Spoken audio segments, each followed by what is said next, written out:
Bendiciones a todos, soy el Pastor Rubio de la iglesia Real Life en español. Estamos contentos de poder compartir nuevamente la palabra de Dios con cada uno de ustedes. Como ustedes saben, estamos casi ya al final de esta serie en el libro de Santiago, una serie que hemos estado a lo largo casi de todo el año y con unas pausas entre medio, pero ha sido una serie con bastantes desafíos y retos. En realidad es una serie de predicaciones que nos animan a hacer ajustes, a hacer cambios, a examinarnos a nosotros cómo estamos como cristianos. Y la verdad es que como hemos hablado, hay por lo menos 13 exámenes que Santiago nos presenta en esta serie, en este libro, donde nos anima a examinarnos a nosotros, a ver cómo estamos como seguidores de Cristo. Y una de las cosas y las realidades que hemos descubierto, por lo menos en mi persona, es que nos quedamos cortos cuando se trata de calificar ese examen que Santiago nos pide que hagamos a través de lo que él expone para nosotros en este libro. Esta tarde vamos a proseguir en realidad lo que tomamos así hicimos la semana pasada sobre la oración. Hoy vamos a contestar algunas, por lo menos 7 preguntas que creo que son preguntas que usted se hace y yo me he hecho también sobre la oración. 7 preguntas. Y antes de proseguir, la verdad que queremos estar seguros de que sigue con nosotros después de esta serie. La vamos a terminar el último domingo de noviembre. Y luego comenzaremos una serie de predicaciones sobre Navidad. Así es que esperamos que quede con nosotros. En la estructura que predicamos en esta serie, normalmente tomamos por lo menos 3, 4 aspectos en la estructura. La primera es qué es lo que dice, qué significa y en realidad cómo podemos ponerlo por obra o aplicarlo a nosotros. Ese es prácticamente el esquema o la estructura de lo que estamos enseñando. Bien sencillo. Así que vamos a ver lo que dice la palabra de Dios. ¿Qué es lo que dice? El texto de este día, estamos en el capítulo 5, versículo 16 al versículo 18 solamente. Y esto es lo que dice. Dice, por tanto, confesaos vuestros pecados unos a otros y orad unos por otros para que seáis sanados. La oración eficaz de un justo puede lograr mucho. Luego pone el ejemplo de Elías en el versículo 17. Dice, Elías era un hombre con una naturaleza como la nuestra y oró fervientemente para que no lloviera y no llovió sobre la tierra durante 3 años y 6 meses. Entonces oró de nuevo y el cielo derramó lluvia y la tierra produjo fruto. Eso es lo que dice el pasaje. Y como dije, vamos a tratar de contestar estas 7 preguntas que vamos a hacer y vamos a tratar de darles una explicación sobre estas preguntas. Y la primera pregunta, y yo creo que usted, como dije, se la ha hecho quizás en alguna parte de la vida. ¿Por qué debo confesar mis pecados unos a otros? Yo sé que eso no es algo muy popular y no, quizás, siendo honestos, no quisiéramos que nadie supiera exactamente lo que estamos haciendo o lo que está pasando con nosotros, especialmente si hay un pecado que sea aberrante o vergonzoso. De hecho, creo que todo el pecado es así, pero hay cosas que tratamos de mantenerlas en secreto. Entonces la pregunta es, ¿por qué yo debo de confesar? El versículo 16 comienza con esa sugerencia de Santiago.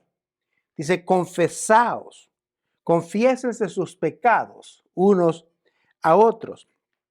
Ahora, Santiago enfatiza a través de este libro y a través de este pasaje que hay poder en la oración.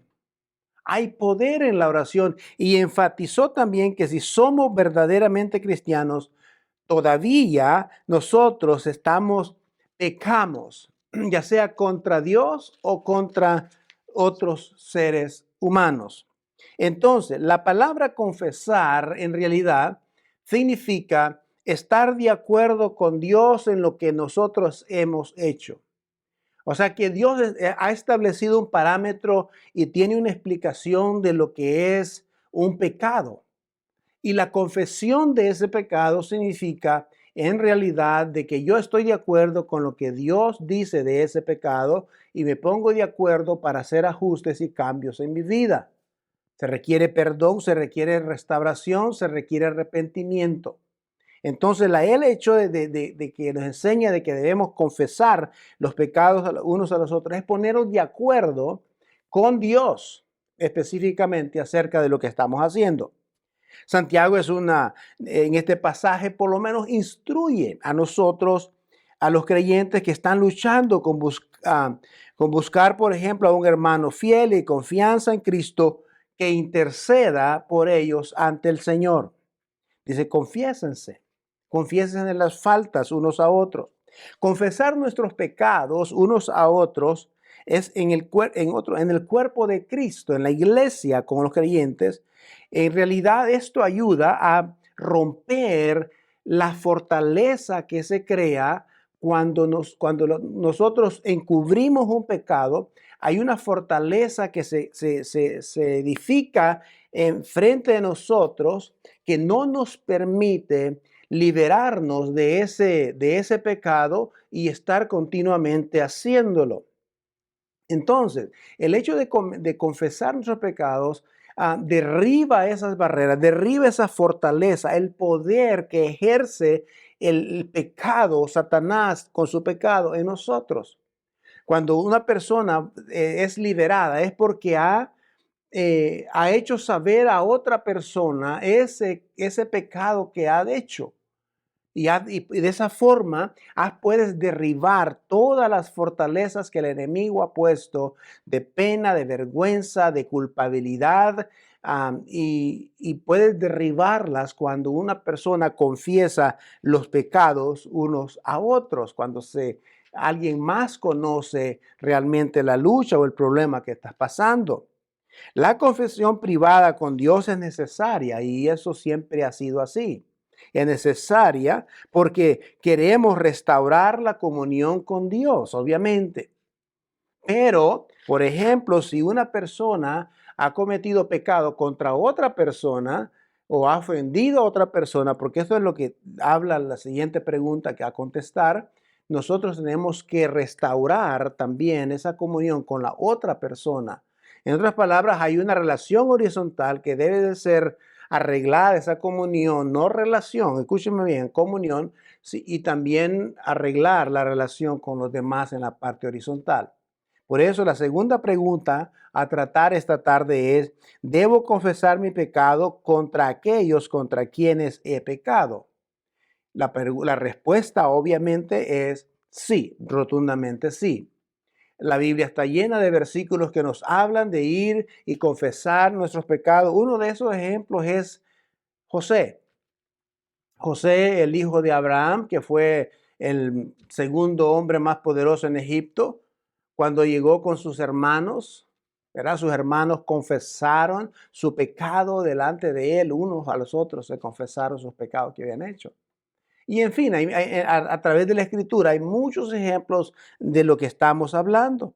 Jesús, por ejemplo, hablaba de esto también, de que usted y yo necesitamos ser responsables de lo que hacemos. Y ahora, el confesar el pecado contra aquellos que hemos ofendido.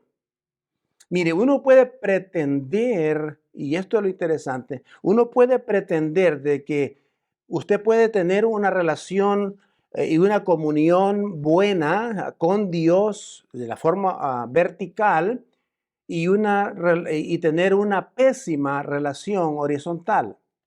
Si usted ofende a alguien, usted y yo necesitamos confesar ese pecado para pedir perdón y ser restaurada esa relación.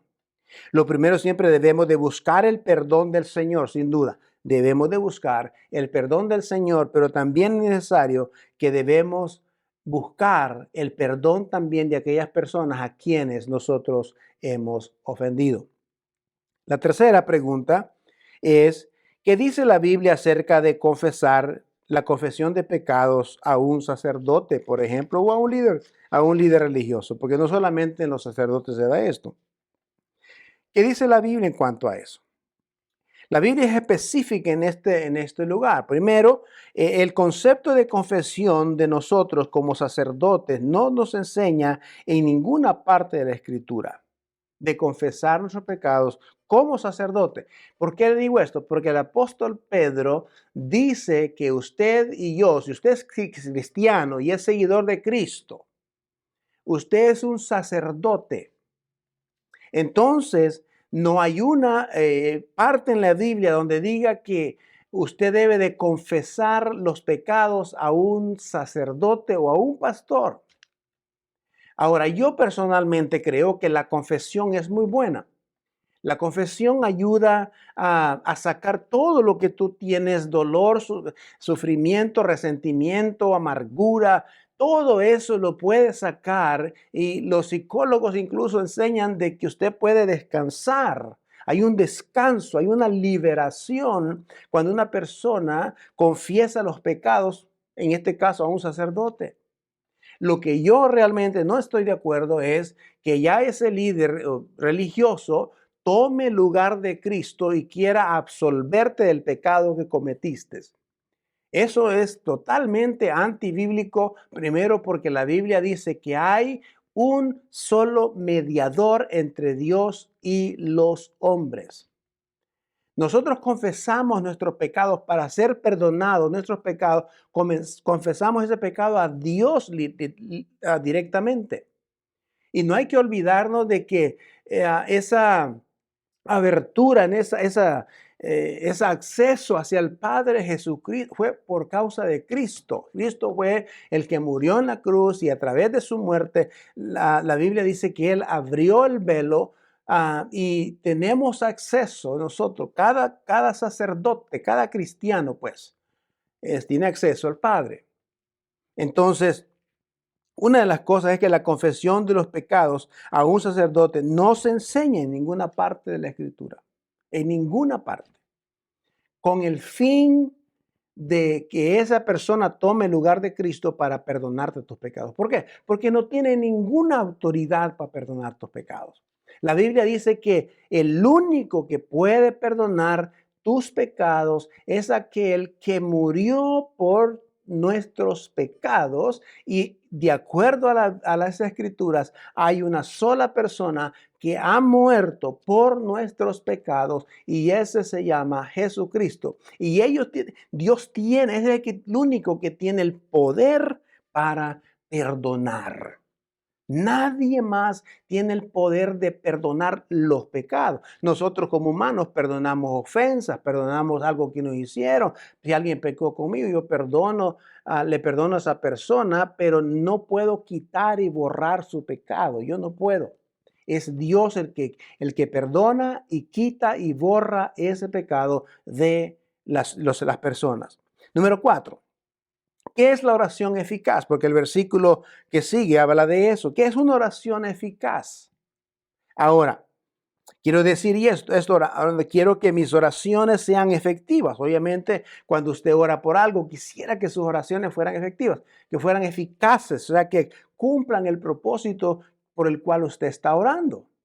Y yo también quisiera hacer eso. Entonces, pero al mismo tiempo nos involucramos a veces nosotros y nos enfocamos en el resultado de las oraciones efectivas y no tanto en el hecho de que a veces nos olvidamos de que esa oración está, está haciendo o estamos teniendo esa comunión, esa oración con el Dios creador del cielo y de la tierra.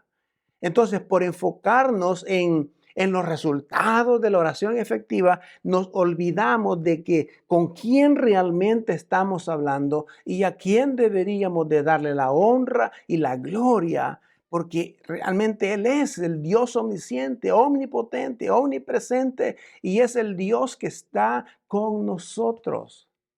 Entonces, la oración eficaz. No olvidemos de entender que, vuelvo a repetir, la eficacia de la oración es porque Cristo lo hizo posible para que usted y yo podamos tener acceso al Padre. Y dice el versículo, la oración eficaz del justo hará mucho, o sea, tiene poder. La oración eficaz. Por ejemplo, supongamos que dices cosas feas a un hermano o hermana, han pecado contra ellos y dices que no le vas a pedir perdón a Dios por esas personas. ¿Estás en una posición correcta? Si eres justo, has sido justificado por la sangre de Cristo, pero dices, esta persona ofendí o me ofendió esta persona y yo no voy a perdonar a esa persona ni le voy a pedir perdón. La pregunta que te hago es, ¿crees que estás en buena relación con Dios teniendo ese tipo de actitud? La respuesta obviamente es no. Entonces, muchas veces nosotros entendemos de que cuando vamos a orar eficazmente es porque esa oración queremos que traiga los resultados que nosotros estamos esperando de acuerdo, obviamente, a la voluntad de Dios. Y la Biblia dice que la oración del justo puede mucho. Ahora, entonces, para tener algún efecto, la oración de un hombre justo debe estar en una posición correcta con Dios, en una comunión correcta con Dios, una relación correcta con Dios, para que esa oración obviamente sea efectiva en la oración. Entonces, la número 5, ¿cómo puedo estar seguro que estoy orando según la voluntad de Dios? Esta es una buena pregunta. ¿Cómo? Y esta es una de las cosas que mucha gente me ha preguntado a través de los años. ¿Cómo yo puedo saber de que estoy orando bajo la voluntad de Dios? Porque eso es lo que quisiéramos, ¿verdad? Que nuestra oración. Ahora, Santiago mismo va a decir en alguna parte de que a veces nosotros pedimos y pedimos para nuestros placeres, para nuestro egoísmo. Y cuando eso sucede, realmente si estás pidiendo algo en tu oración, ya estás fuera de la voluntad de Dios. Pero hay algunas cosas esenciales para estar seguros de que estamos bajo la voluntad de Dios cuando estoy orando a Dios o estoy dentro de su voluntad. En primer lugar, el mayor honor del hombre debe de ser de darle gloria a Dios. Esto debe de incluir, debe incluir orar de acuerdo a su voluntad. Queremos agradar a Dios, queremos honrar a Dios a través de la oración. Entonces esto involucra la oración que vamos a hacer. Si fueras a orar, necesitas orar de acuerdo a lo que la Biblia nos enseña. La Biblia dice que debemos orar por nuestros enemigos. Cuando tú oras por tus enemigos, estás de acuerdo con lo que dice Dios en su palabra. Entonces estás de acuerdo con su voluntad. La Biblia dice que debemos orar no solamente por enviar misioneros. ¿Estás de acuerdo? Cuando tú oras esa oración para enviar misioneros, tú estás en la misma voluntad del Señor. Es más, por nuestras autoridades, cuando usted ora por nuestras autoridades que están en poder de decisiones, usted está dentro de esa voluntad de Dios. Usted está orando bajo la voluntad del Señor, por el gobierno, por el alivio de aflicciones, por la sanidad de una creyente. Dios ordena todo este tipo de oraciones que se hagan. Entonces, esta es una forma de estar seguro que nuestra oración está dentro de la voluntad de Dios. Simplemente debemos orar por una motivación correcta. Debemos, como ya hemos mencionado, orar por el espíritu de perdón hacia otras personas. No debemos orar con el espíritu de amargura ni de ira. Cuando una persona está orando teniendo amargura, ira y dolor con otra persona, o falta de perdón, o falta de ser perdonado con otra persona, prácticamente estarías fuera de hacer una oración de acuerdo a la voluntad de Dios. Entonces, debemos confiar en el Espíritu de Dios cuando oramos, para saber que estamos dentro de la voluntad de Dios, que nuestra oración está dentro de la voluntad de Dios, debemos confiar en el Espíritu de Dios cuando estamos orando. También debemos orar de acuerdo a su voluntad y debemos orar continuamente, continuamente. Esto es importante. Ahora, la palabra, cuando habla la palabra de una oración eficaz, hay unas versiones que me llaman la atención lo que estas versiones dice. Por ejemplo, la versión del Rey Jaime dice, en cuanto a la oración eficaz, dice que es una oración ferviente. Ser una oración ferviente es lo que él traduce la oración eficaz. Hay otros que dicen que es la oración eficaz y ferviente. Hay una paráfrasis que hay de la Biblia que dice que significa apasionado, enérgico, o apasionado, sincero, poderoso o de todo corazón. Entonces, una oración eficaz es la que involucra todo lo que hemos dicho, involucra pasión, perseverancia, consistencia, energía, con ganas, apasionado por lo que estás orando, siendo sincero y que es poderoso y que se hace de todo corazón. Eso involucra lo que es la eficacia, la palabra eficacia. Una de las paráfrasis interesantes de esta también es contundente, que sea contundente, ferviente y sincera de un justo, dice, logrará mucho. La oración que es contundente, ferviente y sincera, logrará mucho, según una paráfrasis basada en este pasaje. Ahora, debemos evitar oraciones que son indiferentes o indiferentes, especialmente oraciones que son persistentes y poderosas. Debemos orar con persistencia, sin cesar, decía el apóstol Pablo. La número 6, ¿por qué debo orar por los demás? ¿Por qué debo orar por los demás? La respuesta fácil es orar por otras personas es algo que Dios nos ha mandado hacer. Por eso oramos por los demás. Por eso intercedemos por los demás. Y interceden aquellos que están vivos. Yo no puedo pedirle a alguien que ya está muerto físicamente que interceda por mí.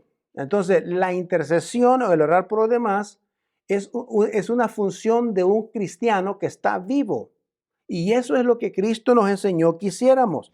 Oración no debe ser solo acerca de nosotros mismos. La oración no se debe de enfocar en ver qué logro yo por beneficio propio. Es más, la oración tiene como propósito orar por las necesidades, el sufrimiento y el dolor de otras personas. Es más, podríamos decir y poner como ejemplo cuando Cristo oró. Jesucristo, por ejemplo, oró por la tentación de las otras, para que la gente no cayera en tentación.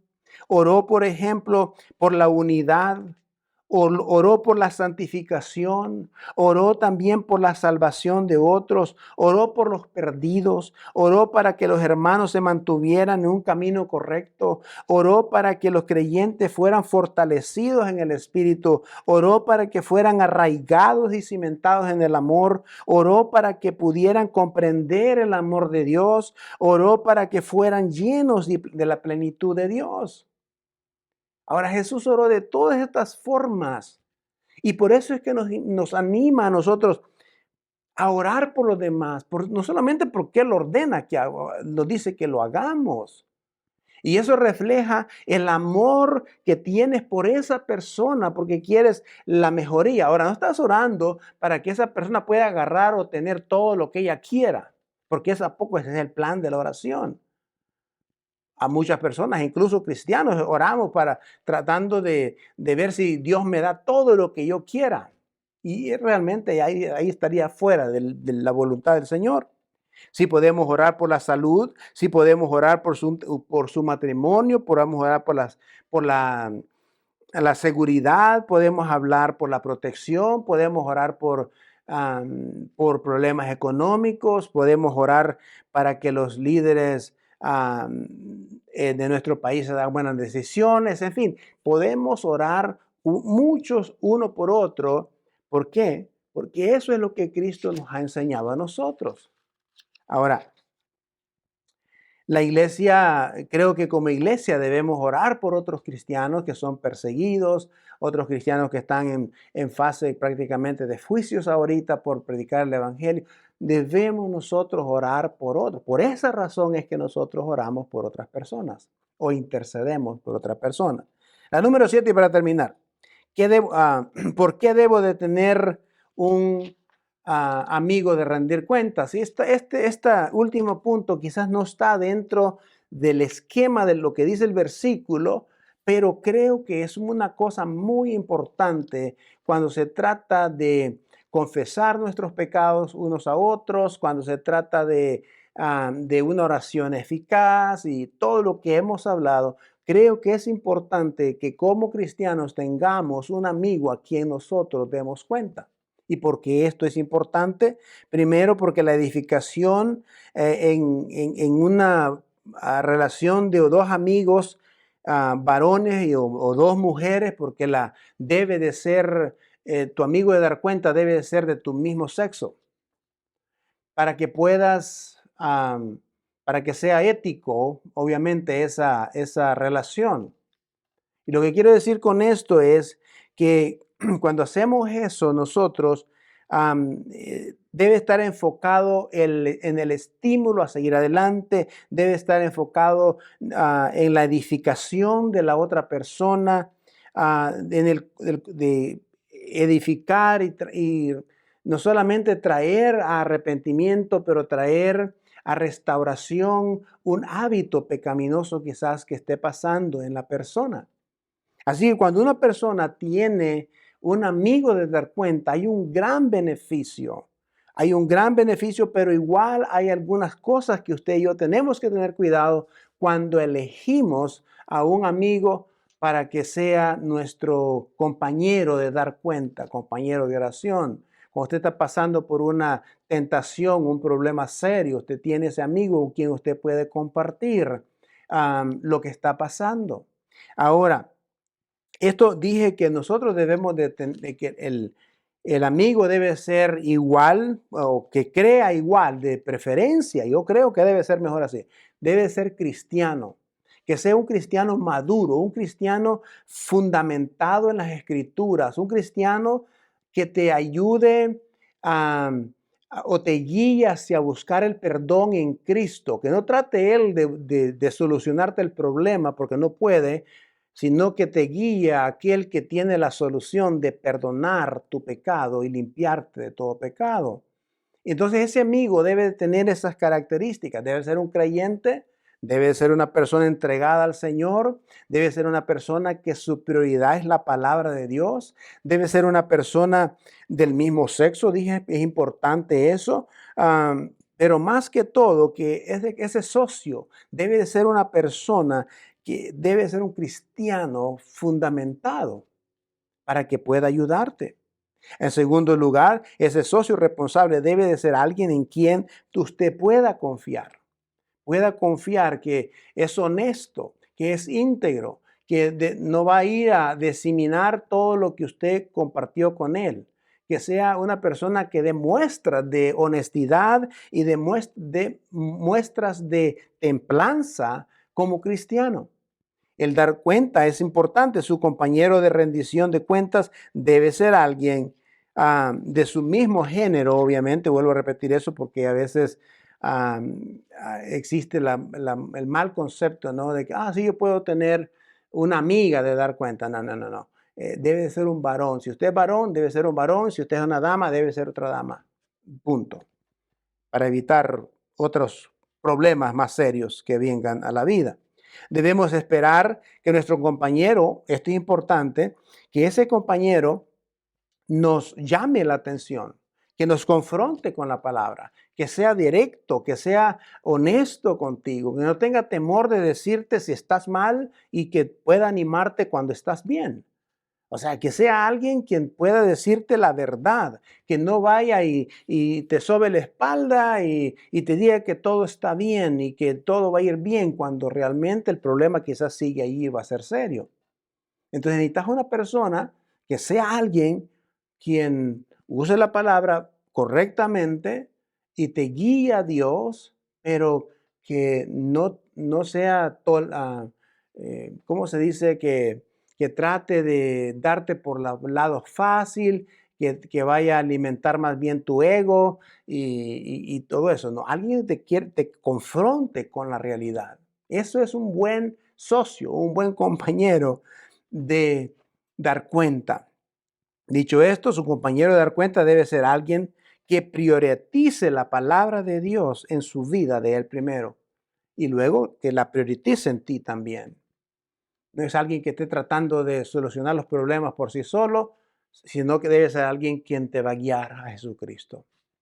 Así que estas preguntas que hemos hablado el día de hoy, creo que nos ayuda a nosotros a poder aclarar algunas de esas preguntas, como dije, que tenemos ahí, ¿verdad? Y que necesitamos un poco de explicación o de respuesta a todo esto. Aparte de eso, ese amigo de dar cuenta, ese socio de dar cuenta, no debe ser una persona que venga a criticar tu situación. No. Por eso es importante que debemos nosotros tener mucho cuidado de quién o con quién nosotros compartimos o escogemos un amigo de dar cuenta. Alguien confiable, alguien maduro, alguien cristiano, que sea del mismo sexo, alguien que no sea crítico, alguien que priorice la palabra, etcétera, etcétera. Así que espero que esta conversación que hemos tenido acerca de este pasaje nos ayude a nosotros. El apóstol mencionaba del ejemplo de Elías como un ejemplo de una oración eficaz. Eso es importante. Dice que Elías oró y Dios le oyó y no llovió por 3 años y medio. Después volvió a orar y llovió. Así que si queremos esa oración eficaz, ya lo hemos explicado en lo que hemos hablado. Es importante que cuando nosotros vayamos a orar, lo hagamos con sinceridad y humildad. Y no solamente porque le tenemos miedo a Dios, eso no es el punto. Hay personas que dicen, tengo que orar porque Dios me va a castigar. No, no. Cuando usted se acerque en oración al Señor, debemos acercarnos creyendo que Él existe, pero creyendo de que vas a tener una conversación con el Ser Supremo, con la persona más importante de tu vida, alguien con quien te ama sin condiciones. Con ese vas a tener ese tiempo y usar ese tiempo más que para pedir y pedir, para adorarle, para bendecirle.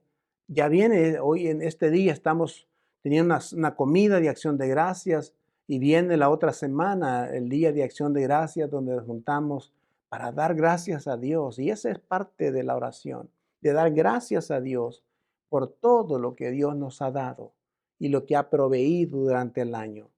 No estamos alabando la historia, estamos alabando al Dios de la historia. No estamos alabando la historia americana de este evento, no, estamos alabando y dándole gracias a Dios nuestro Señor, quien es el que provee por excelencia nuestras vidas. Así que feliz día de acción de gracias, disfrútelo con su familia, si lo va a disfrutar aquí en la ciudad, pero Dios me lo siga bendiciendo y gracias por haber escuchado. Nos queda un mensaje más de esta serie. Quédese con nosotros. Que Dios me lo siga bendiciendo. Amén.